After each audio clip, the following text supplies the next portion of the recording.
Oi. Pronto, pode ficar à vontade. Tá bom.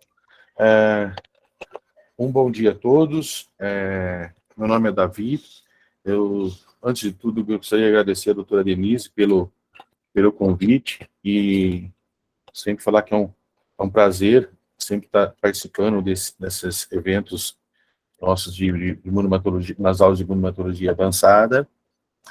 E também quero agradecer mais uma vez a doutora Denise pelo caso que me cedeu gentilmente para a gente estar falando do sistema de grupos sanguíneos que a gente vai conversar um pouquinho hoje, que é o CANUPS, tá bom? Eu sou biomédico de formação, atuo como laboratorista no setor de imunomatologia, no Hemocentro do HC FAMEMA, né? Hospital de Clínicas, Complexo Hospital de Clínicas e Faculdade de Medicina de Marília, interior do estado de São Paulo. Voltando ao nosso mundo, nosso universo, na verdade, de antígenos depositários, a gente vai falar um pouquinho hoje sobre, na verdade, aprender juntos sobre o sistema CANUPS. Eu confesso a vocês que eu não tenho muita experiência nesse grupo sanguíneo, não me recordo, nunca vi, nunca peguei um anticorpo voltado contra esse sistema. Bom, o caso é um caso do Lemócio do Ceará, um paciente masculino de 39 anos, 50 quilos, portador de cirrose hepática, com hemoglobina de 4,83, um histórico de transfusões anteriores, né, com 9 transfusões, sendo que uma dessas 9 transfusões um episódio menos de 90 dias, e tinha um histórico já anterior do anti-Diego-A, e uma identificação inconclusiva de uma presença de um outro anticorpo e mais um alto. E foi solicitado transfusões para esse paciente.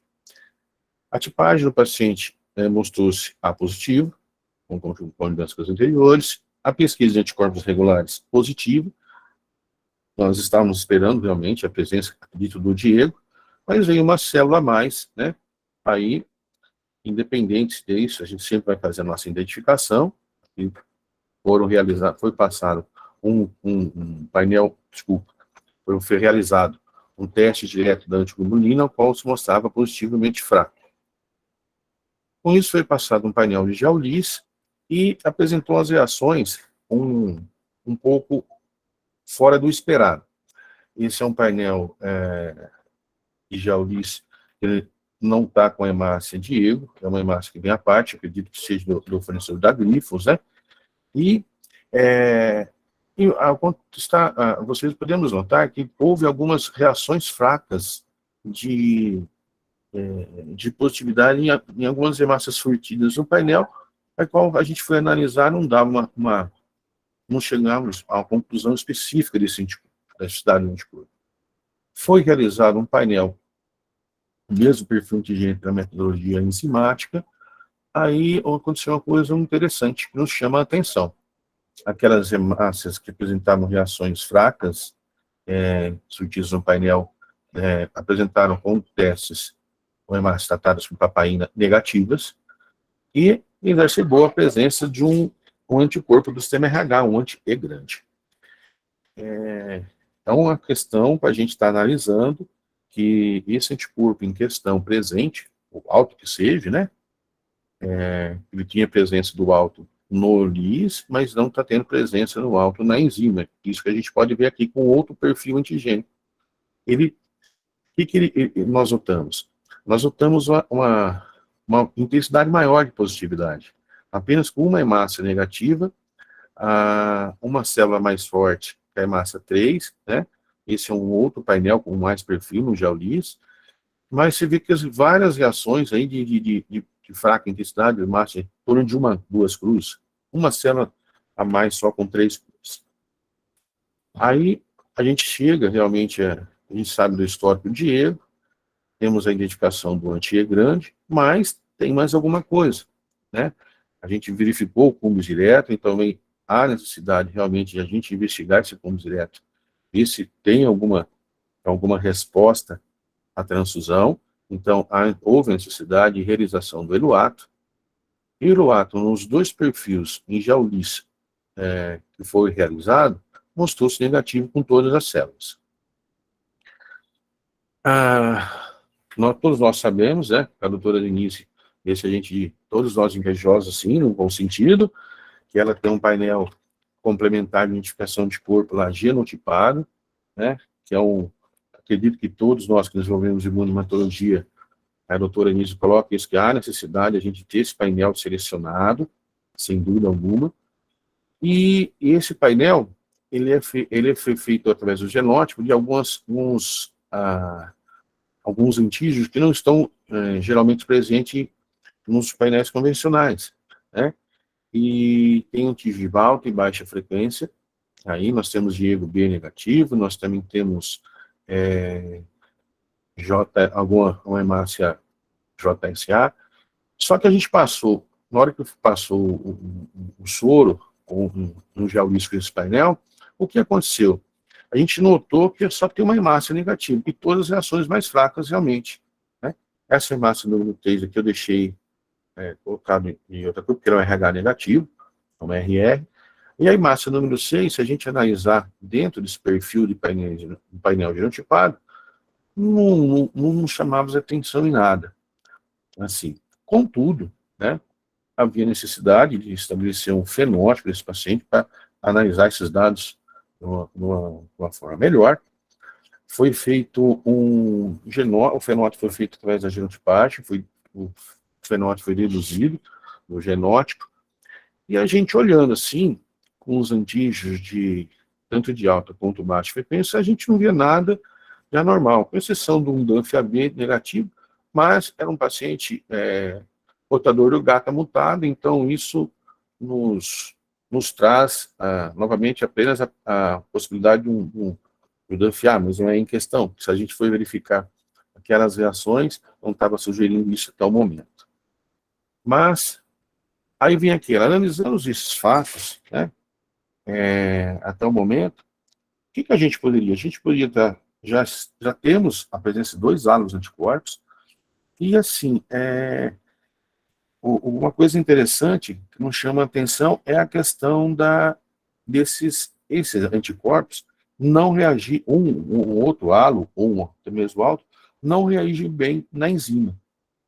E se a gente vê, a gente já viu em aulas passadas, que aquelas reações que se pegam nos painéis com diferença de positividade mais fracas e não são sensíveis à enzima, né?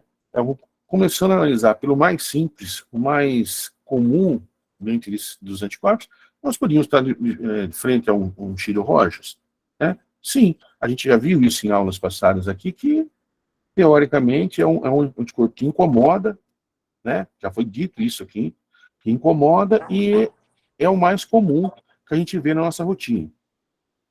Então, com isso, foi feito um painel de neutralização. Essa técnica de neutralização nós já conhecemos, que é uma técnica ao qual nós utilizamos o soro ou plasma no paciente, volume, com o soro de doadores, né? Doador plasma, doadores um pool de doadores, e com o objetivo de que o anticorpo, com esse pool de doadores, se for um Chiro Rogers, ele seria neutralizado por C4 presente nos doadores. E aí, as reações seriam negativas após o teste de neutralização, essa técnica. A gente viu que isso não aconteceu. As reações permaneceram o mesmo, sem alteração. Sempre, em paralelo, é feito o controle do teste, o controle estava funcionando, né? O painel funcionou, não houve diluição, e até o momento a gente estava diante, né, com o antigrande, o Diego e mais alguma coisa. Que seria se alguma coisa que tudo levaria a um Chiro Rogers ou um anticorpo de alta frequência, ou até mesmo mais halos anticorpos. Pensando nisso, ele foi encaminhado, né, ao laboratório de referência, e através que foi, eu não sei bem agora, depois eu vou perguntar para a doutora Denise, se isso foi uma observação feita no hemócio, veio do relatório de referência, essa questão aqui, eu peço perdão. O paciente realmente é A positivo, teste com direto fraco, foi feito o lato negativo, tudo que nós vimos aqui agora, o painel GeoLIS mostra a presença de aderente com o Diego, né?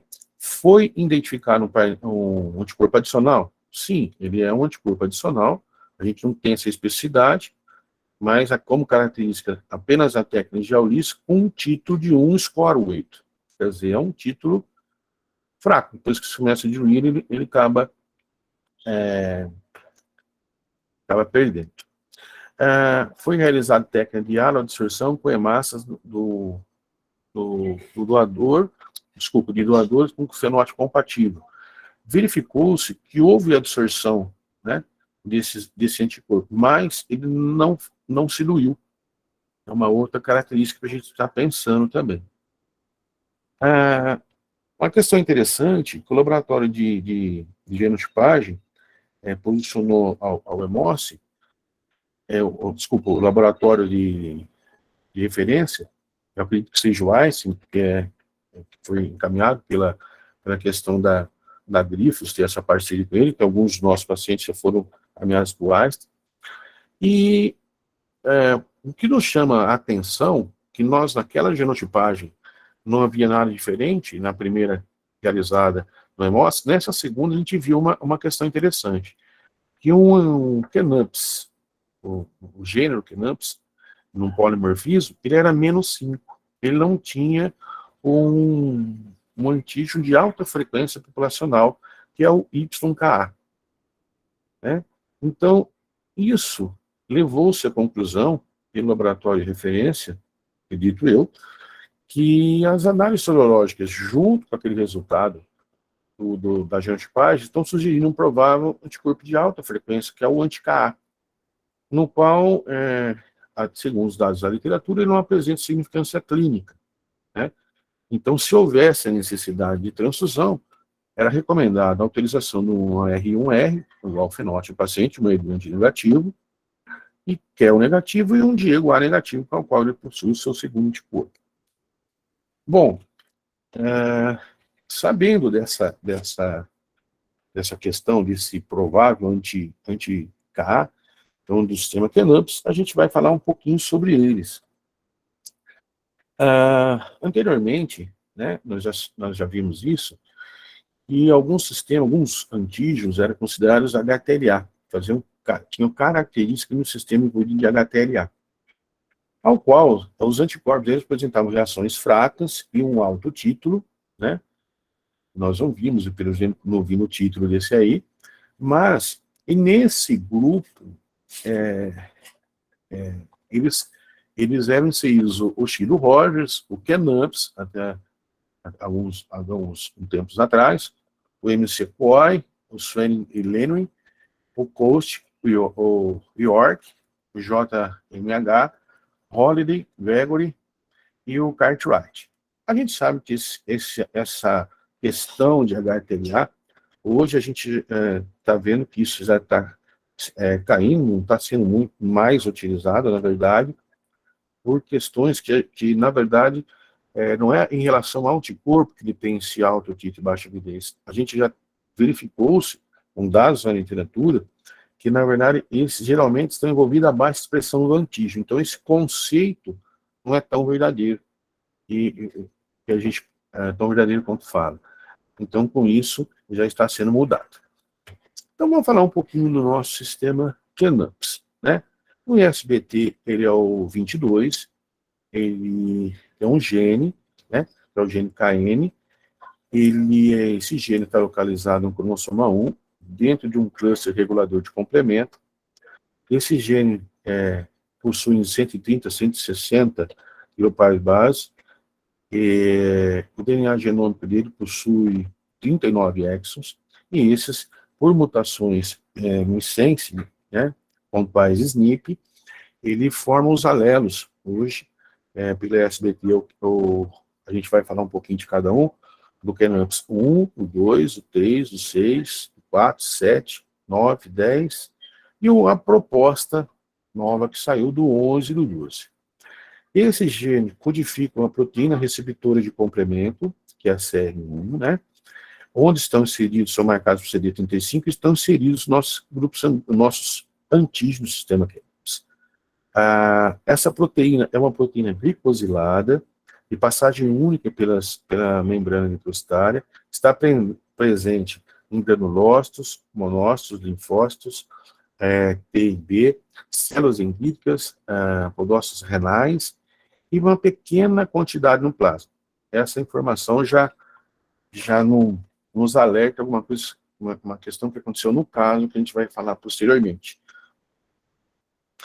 Essa proteína é uma proteína grande, né, em torno de 2.039 aminoácidos, ela tem 41 aminoácidos na porção terminal, 25 aminoácidos transmembranários, 43 aminoácidos no domínio citoplasmático e 1.390 aminoácidos no extracelulares, que dão a expressão dos nossos grupos sanguíneos Canops aí. Esses aminoácidos dessa proteína, eles são organizados em regiões homólicas de aproximadamente 60 aminoácidos. Essas regiões homólicas, ou repetições curtas, são chamadas de SCRS, desculpa, ou também CCTS, onde são reorganizadas em aproximadamente 30 aminoácidos. E são também organizadas em 4 domínios de repetições longas, que é chamado de LHR, né, com as linhas de D, C, B e A, nessa proteína aqui. E a gente vê que os antígenos do sistema Canops, eles estão presentes geralmente, né? Geralmente não, estão presentes no LH, na porção do LHRD e LHRC. Falando um pouco mais da proteína, essa proteína CR1, existe 3 polimorfismos básicos para ela. Uma é estrutural, que ela relaciona ao número de rearranjo de domínios de cadeia longas, o LHR, né? Sendo mais comuns 4, mas houve algumas propostas por escritos de 5. O outro polimorfismo é o polimorfismo do grupo Canops, dando origem à especificidade dos antígenos, dos grupos sanguíneos, né? Que são 2 praticamente, que é o do polimorfismo QN01 e o QN do Canops, né, 02, um codificando antígenos de alta expressão, que é o Canops 1, o SL1, YK, a gente vai falar um pouquinho desses antígenos aqui do grupo sanguíneos, e o KACM, e o segundo, um QNB, um Canops B. Existe um terceiro polimorfismo, que é relacionado à densidade estável dessa proteína. Isso é uma questão muito importante, né? Por quê? Porque esse polimorfismo, ele correlaciona com a expressão da proteína na célula, na hemácia. Então, há uma diferença enorme na expressão dessa proteína, variando de 150 a 1.200 moléculas, que é o fenótipo de Harrison. A gente vai discutir isso um pouquinho mais para frente. Então, essa questão de você ter um número muito reduzido em alguns indivíduos, isso pode surgir alguns efeitos, tanto em patologias, quanto nos nossos testes eritrocitários, que a gente vai verificar isso. A proteína, a função dessa proteína, ela é receptora de complementos C3b e C4b, então, com isso, ela inibe o quê? Ela inibe a evolução da cascata de complemento. Então, ela faz com que as células sejam preservadas de autohemólise, principalmente sob questões de pacientes portadores de questões patológicas que envolvem a autoimunidade. Os eritrócitos esses eritrócitos que carregam essas proteínas, também tem a função, essa proteína, de ligar a complexos imunocomplexos ou patógenos opsonizados, né? E onde essas hemácias, junto com esses imunocomplexos ligados vão ser transportados ao fígado e baço, e lá eles são transferidos e ingeridos por macrófagos, sendo assim essa proteína também um mediador de fagocitose. E vários exitosos, né, a gente vai estar, na época eu estava, quando estava estudando, pensei, ele deve ser hemolisado também. Na verdade, não. Vários desses eritrócitos, depois de feito essa sequestro pelo baço ou pelo fígado, eles acabam, grande parte deles, retornando à circulação. E, então, assim, desempenham um papel, né, chegamos à conclusão, muito importante na mediação de imunocomplexos. Com isso, né, essa proteína, mediana essa relação com imunocomplexos, ela está associada diretamente com várias doenças.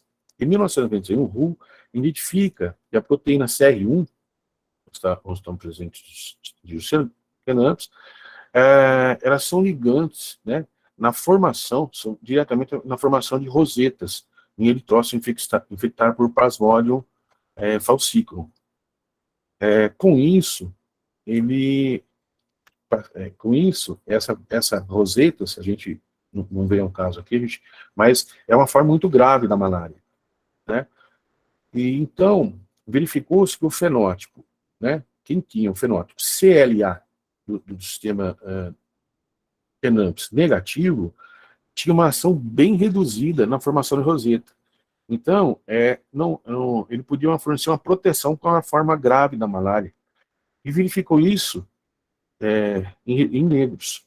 Então, a questão de alguns fenótipos do sistema kenamps, por seleção natural, né, algumas populações podem carecer mais dos antígenos, talvez seja alta frequência para alguma população, mais baixa frequência para outra. Por quê? Por causa da seleção natural, que ela está envolvida com essa questão da malária. Estudos posteriores também evidenciaram que os níveis reduzidos dessas proteínas, né, enquanto era um número reduzido, poderia proteger um indivíduo de rosetas cerebrais ou de rosetas da malária, ele acaba, em alguns momentos, sendo predisposto à anemia mais grave num paciente que desenvolve um processo autoimune. Então, aquela velha historinha, se correr o bicho pega, se ficar o bicho come. Tem que analisar cada caso. Aí existe uma gama de literatura, muito estudado o sistema kenamps em relação a doenças, por ele estar envolvido no sistema de regulação de imunocomplexos, e está envolvido principalmente na questão de anemias hemolíticas autoimunes, né? Foi verificado, algumas literaturas até divergem, algumas falam que os kenamps estão diminuídos em lúpus, doença, anemia hemolítica autoimune, hemoglobina policística noturna, diabetes mellitus e insulina dependentes, infecções pela AIDS, alguns estão com tumores malignos, e também, com isso, estão fazendo a diminuição da eliminação de imunocomplexos. Então, em si, por que difere a literatura? Alguns falam que estão deprimidos ou chegam a falar que são negativos, né, na questão da hemaglutinação, em teste de hemaglutinação. Mas é uma diferença um pouco assim, de negativo para ausência, né? E aqui a gente foi atrás de verificar que a ausência pode realmente fazer anticorpo. Agora, com a diminuição, não. Nisso, vou tirando essas informações e voltando ao nosso mundo da imunomatologia. E verificou que níveis baixos da proteína reguladora de complemento podem depositar esses imunocomplexos previamente nos vasos, porque o que acontece? Ele não fazendo essa função adequada dessa remoção de imunocomplexos, eles podem ser depositados em alguns vasos e podem ter alguns danos provocados, principalmente em regiões cerebrais. Quer dizer, existe uma gama como já foi falado, de estudos relacionados a doenças. Na questão do HIV, uma questão interessante, né, que 70% dos indivíduos com HIV1 positivo, em mostra que um fragmento de CR1 de peso de 160 mil sugerindo que as hemácias carregam o antígeno CR1, a proteína, pode ter um papel importante na infecção do HIV. Por quê, Davi? Porque quando comparados a pessoas saudáveis, a concentração é 6,5 com peso molecular alto desse. E mesmo aqueles doentes que têm processos autoimunes, imunes ativos, apenas 13,5. Então, isso sugere-se, estão realizando alguns estudos, ver qual seria a correlação dessa proteína em relação ao HIV. A gente sabe que o paciente com HIV, ele é um paciente que está sempre em um sistema imunológico ativo, sempre formando imunocomplexos, e por isso há vários estudos sendo realizados para ver a ação dessa proteína no regulador de complemento. Então vamos falar um pouquinho dos nossos antígenos, do sistema Knaps. A gente vai fazer um breve relato aqui. Nós temos antígeno de alta e baixa frequência. Mas aquilo que eu falei em outro slide, dependendo da população, a alta frequência pode mudar. Por exemplo, nós temos o SL1, antigo SLA, e o KCAM. É um antígeno considerado de alta frequência em caucasianos, mas com exceção em negros. Por quê? A gente vai ver depois. Enquanto os outros, o QNA, SL3, MC, CA, o nosso, que foi identificado no nosso caso aqui, apresentado, feito um relato bem breve, ele é o quê? Ele é um de alta frequência populacional. Os de baixa frequência populacional são o KNAPS-B, o MCCB, o SL2, o antigo VIL, com expressão baixas, com exceção em negros, que são regulares. A sua expressão tanto para positivo quanto para negativo, é mediano. Só um relatinho em questão do efeito das proteases, que a gente viu isso no nosso caso. Ele traz que os antígenos, inclusive no nosso painel, que ele tem uma expressão diminuída na papaina e na ficina, e sendo só sensível na tripsina e alfa-quimotripsina. Mas aquilo que a doutora Nish já nos chamou a atenção. Uma expressão diminuída não significa que ele vai, Davi, realmente diminuiu, mas você pode até mesmo perder, dependendo da situação. Diminuído significa que se você diminui, sair da sua zona de equivalência, você acaba tendo uma reação, pode ter o antígeno ainda na membrana testária, mas você pode perder, principalmente na questão desse paciente que a gente viu que o título desse anticorpo não era tão alto. É um título 1, o score é 8, mas o título é 1, então pode ter acontecido isso. O efeito de compostos tiol, eles são sensíveis ao DTT 200 milimolar, mas resistente, esses antígenos, ao DTT 50 milimolar. E uma questão que nos chama a atenção, novamente, são o quê? No plasma tem algumas proteínas CR1 solúvel? Sim, tem, mas essas proteínas em níveis baixos, insuficiente muitas vezes para fazer teste de neutralização. Tá? E existem alguns fenótipos que na verdade é conhecido como fenótipo de Harrison, que são que ele possui o gene, possui seus antígenos, mas como ele tem a característica do Knaps, essa questão, essa concentração de diferente da concentração antigênica, ele acaba tendo apenas 10% de cópias de antígenos, e com isso a gente acaba fenotipando eles como negativos, e na verdade tem pequenos antígenos, pequena quantidade de antígenos hemácias. E existe uma questão interessante, que eu li num artigo que, segundo um artigo, fala que ele é a perda desse antígeno durante do armazenamento, da estocagem deles. Vou fazer um relatinho breve aqui dos antígenos. Bom, o KNAPS-A, que é um antígeno de alta frequência, foi descoberto em 1970 por uma mulher caucasiana, que tinha um anticorpo anti-Kel reativo. Depois ela fez um anticorpo contra o antígeno de alta frequência populacional, que foi atribuído às iniciais dela, o QNA. E em 80, o indivíduo reagia com outro paciente, que reagia com 4,6% da população dos australianos, e foi identificado como um par antitético do QNA, que é o QNB, QNAPS-B. Uma questão interessante é que ambos os antígenos são expressos fracamente em células de cordão, e pacientes que possuem doenças imunes pode levar à diminuição da expressão da proteína CL1, onde a gente pode cometer erros na fenotipagem. Né? Além daquele grupo de Hedson, pode acontecer isso também com a diminuição da expressão. O fenótipo QNAPS-A e QNAPS-A é decorrente de uma substituição de uma valina por uma tiolina através de uma mutação pontual no exon 29 do gene QNAPS. O outro é o MCCA, onde em 1975, Moulton e Moods identificaram uma paciente, né, com o nome MCCOI, um anticorpo que reagia de 150 amostras testadas, reagiu com 149.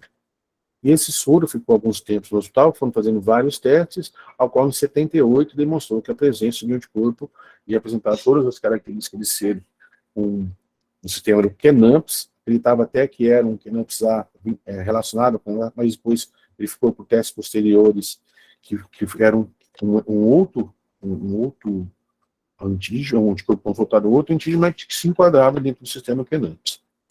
E em 80 também decorreu o seu par antitético, foi descoberto o seu par antitético, e a expressão do MCCA e o MCCB se deve à troca de uma lincina por uma guanina na posição 1590 da proteína CR1.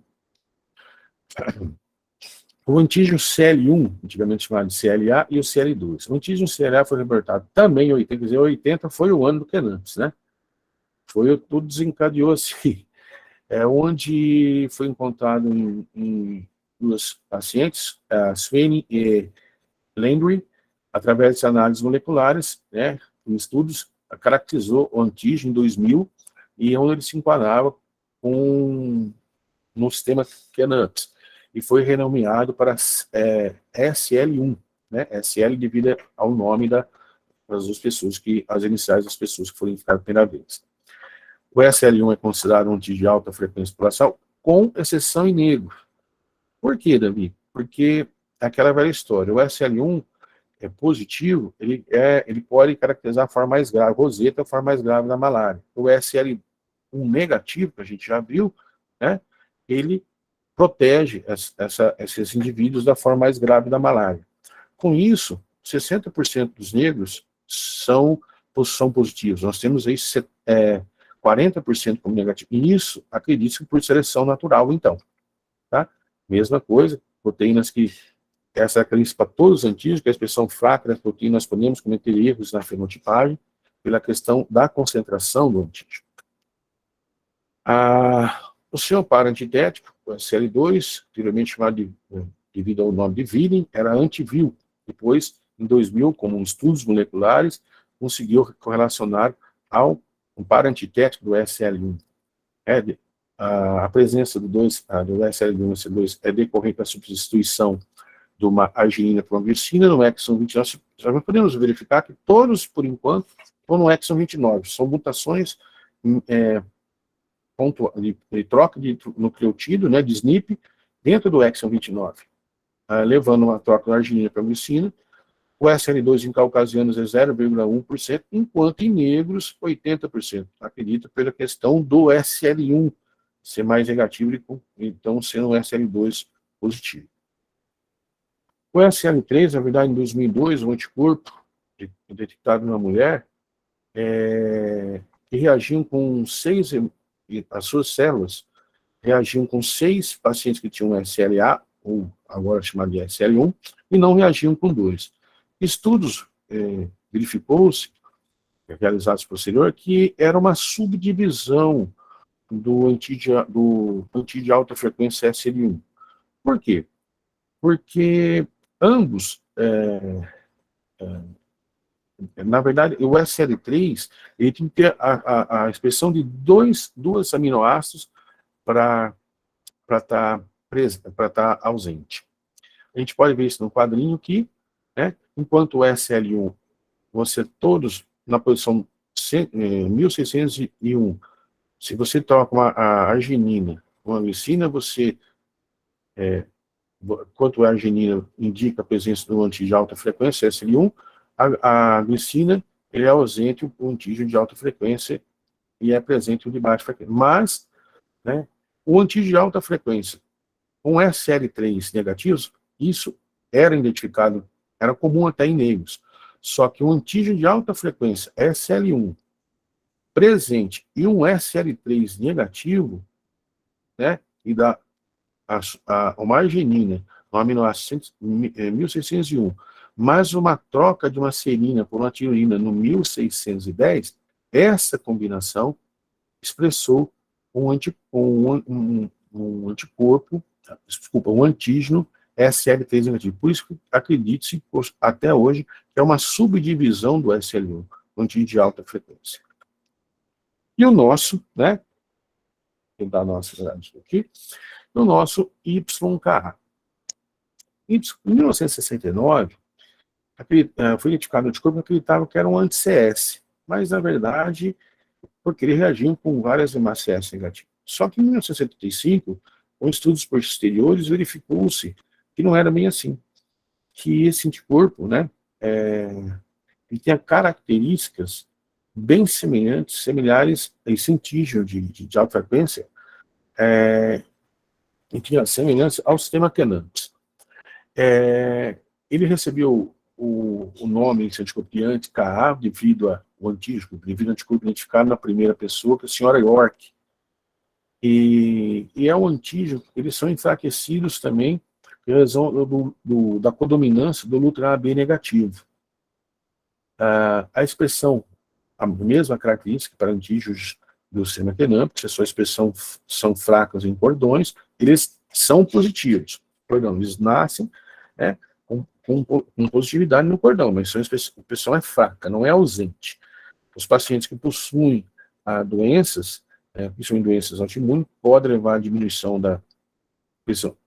Perdão, pacientes que possuem doenças que diminuem a expressão dessa proteína, acarretam resultados falsos negativos de testes de hemaglutinação. A ausência do YKA negativo, né, decorre de uma substituição no exon 26, quer dizer, esse já é um outro exon. Até o momento, todas as mutações pontuais estavam ocorrendo no exon 29, e agora está ocorrendo no exon 26, onde é uma troca de uma tiolina com a metiolina na posição 1408 da proteína QR1. É um antígeno de alta frequência explosiva, tanto em caucasianos quanto em negros, e possui aquelas mesmas características já mencionadas dos antígenos. O outro antígeno do sistema de alta frequência é o KCAM, né? É um antígeno de Kenburg, que foi abreviado como CAM, e em 2007 foi inscrito pelo sistema Kenamps, renomeado como QACM, devido a Kenburg e a cidade do indivíduo, devido à cidade de Kansas, e a AM das iniciais do indivíduo que foi identificado o primeiro anticorpo. Ele é decorrente na posição de uma isoleucina, posição 1615. Né? É um anticorpo, é um antígeno que possui uma frequência de 98% em caucasianos e 20% em negros. E o seu par antitético, em 2015, utilizando painéis genotipados para antígenos e perfis, para antígenos que não eram trazidos nos painéis convencionais, é a mesma coisa que a doutora Denise nos coloca aí para coisa bem semelhante no painel dela de genotipado. E em 2019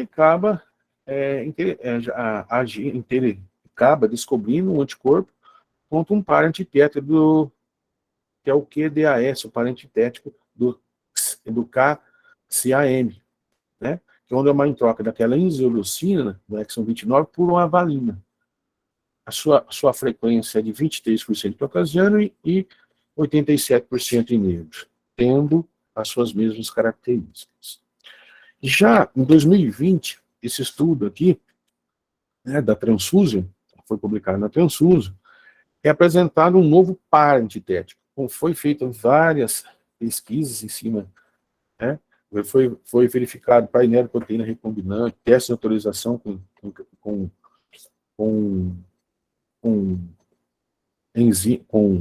proteínas recombinantes, biologia molecular, mas, né, são vários estudos, nesse estudo foram feitos vários testes também de hemaglutinação, testes de hemaglutinação, utilizando até cartelas da Biohard e da Glifos, é um artigo interessante para a gente se ler, e ele propõe, né, o 11º e 12º antígeno do sistema Clenamps, que é o DACY e o YCAD, mas que até o momento, até em 2022, a proposta não foi ratificada ainda pela ISBT. Okay? Vamos falar um pouquinho da frequência, que a gente já acabou dando uma geralzinha. Nós temos antígeno de alta frequência, que no KNA positiva, 95%, nos caucasianos 99%. Temos antígenos de baixa frequência, né? Temos antígenos que são baixa frequência, alta frequência caucasiana, mais baixa frequência para negros. São aqueles envolvidos em certas patologias, que nesse caso aqui do C1 da malária, né? O que o nosso paciente, esse antígeno, o nosso paciente, que é o YK, que apresentou no começo da aula, ele possui essa alta frequência tanto em caucasiano quanto em negro. Né? Uma questão interessante que alguns antígenos de alta frequência são resistentes a reagentes ácidos. Os anticorpos em si. A melhor técnica que traz a literatura para se identificar a técnica da antiglobulina humana, né? Técnica de globulina humana indireta, a ligação de complemento. Não, eles falam que não há ligação de complemento. Os anticorpos são, em relação a autoanticorpos, não há relatos de autoanticorpos, nem de reações transfusionais, e também não há relatos que esses anticorpos do sistema Clenamps estão envolvidos em doença do feto recém-nascido.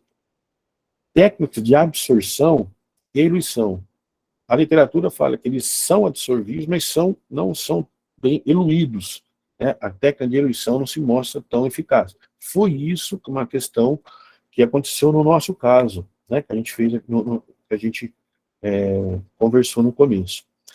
A compatibilidade não é necessária, visto que é um anticorpo trazido pela literatura, que não tem significado clínico, mas, né, aquilo que a gente chama atenção, anticorpo não lê livro, sabendo que existem alguma pequena porcentagem, mas pode existir antígeno negativo, ou até mesmo hoje nós trabalhamos com técnicas mais apuradas para verificar a sensibilidade, que nem alguns serviços já utilizam um MMA, talvez uma proposta, não sei, né? Questão para a gente estar discutindo bem isso. E uma questão interessante, devido àquele fenótipo que tem uma pouca expressão, a gente de Helson, tomar cuidado na realização das fenotipagens, que a gente pode estar fazendo, comendo bronha, né? A gente pode estar soltando gato por lebre, e uma questão interessante na questão da neutralização. Foi verificado em dados literários que esses antígenos, tá? Em pequenas quantidades apenas solúveis no plasma, eles são insuficientes para ter uma técnica de neutralização eficaz. Então, os colaboradores Moldes e Hu, eles desenvolveram a técnica de neutralização com proteínas recombinantes, ao qual eles adicionam essa proteína no plasma, e aí sim conseguindo fazer a neutralização dos anticorpos do sistema Clenamps. É uma questão que eu achei muito interessante, né? Mas isso é como pesquisa, é feito apenas em alguns serviços da Europa. Assim, eu vi alguns serviços da Europa, outros serviços fazem, mas o que eu vi é desse serviço da Europa. Aqui estão algumas referências que foram utilizadas. Meu muito obrigado. Estou à disposição. Davi, que aula ótima. Parabéns, viu? Muito obrigada. Aprendi bastante sobre o sistema NOPS.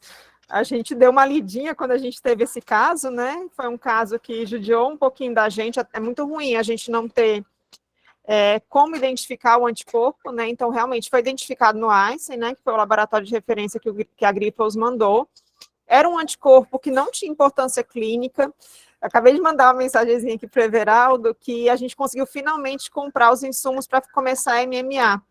Então, talvez, se a gente tivesse MMA aqui, a gente teria tido uma forma melhor de avaliar a importância desse anticorpo, né? Porque é muito difícil a gente decidir simplesmente com os testes sorológicos que a gente faz habitualmente. Mas é um paciente que ele não precisou ser transfundido inicialmente, porque a gente fez um esqueminha caprichado de eritropoetina e ferro. Ele subiu a hemoglobina, mas mantinha sangramento, era um hepatopato extremamente grave, ele acabou indo a óbito depois por complicações de hepatopatia não relacionadas a essa anemia. Mas é um caso que eu acho que tira o juízo de todo mundo, né, Davi? Então, acho que a gente realmente tem que estudar, tem que aprender um pouquinho toda vez que a gente vê um caso diferente. E eu queria agradecer, inclusive, Davi, por você trazer esse caso, né, que eu acho que as pessoas, até mesmo aqui do EMOS, não viram a conclusão dele. Um caso que a gente demorou um pouquinho para ter resposta, porque o LAC não conseguiu concluir, acabou... Mentira, foi direto para o Einstein. E aí, demorou um pouquinho para o Einstein dar esse retorno. E eu acho que foi até um caso que a Carol Bubi apresentou no congresso, né, no evento do Einstein.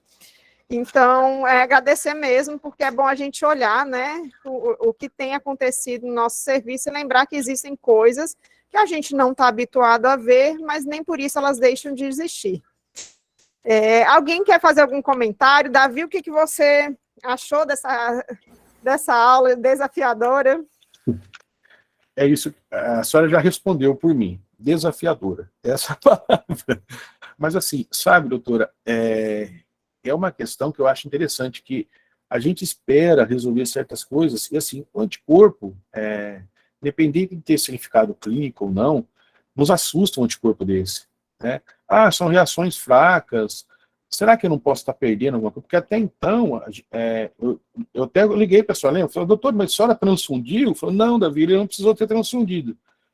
Eu teria receio de transfundir o paciente, mesmo com prova cruzada negativa, isso me garante nenhum que esse anticorpo não esteja presente, porque eu não sei o que eu estou lidando. É aquelas coisas que a imunologia chega a hora que ela tem o seu limite. E a gente, confesso para a senhora, quando eu estudei isso, eu me senti um pouco impotente em relação a um caso desse, porque ou era molecular, que nem no caso, né? Mas se um paciente desse precisa transfundir, a gente sabe que tudo tem hoje tem a questão de MMA, nós tínhamos aqui, não temos mais, né? Era como pesquisa, a gente está, o professor Wilson está junto com a gente que está tentando estudar alguma forma, para ver se a gente consegue voltar a fazer como pesquisa. Mas, assim, realmente é desafiador um caso desse. No mínimo, eu nunca tive experiência confesso, com sistema de grupo Kenamps, não, confesso a vocês. E é uma coisa que eu achei, assim, a primeira coisa, ai meu Deus, como é que transfunde isso? Apesar que, claro, a gente, como técnico e não médico, a gente vai estar passando para o médico hematologista, para vocês estarem avaliando, mas a gente se sente, falando, eu queria ter uma coisa a mais para poder ajudar. E realmente a gente fica um pouco de mãos atadas, né? Por isso que eu perguntei para a senhora, doutor, mas transfundiu? Como é que foi a transfusão? Eu falei, não, Davi, não precisou.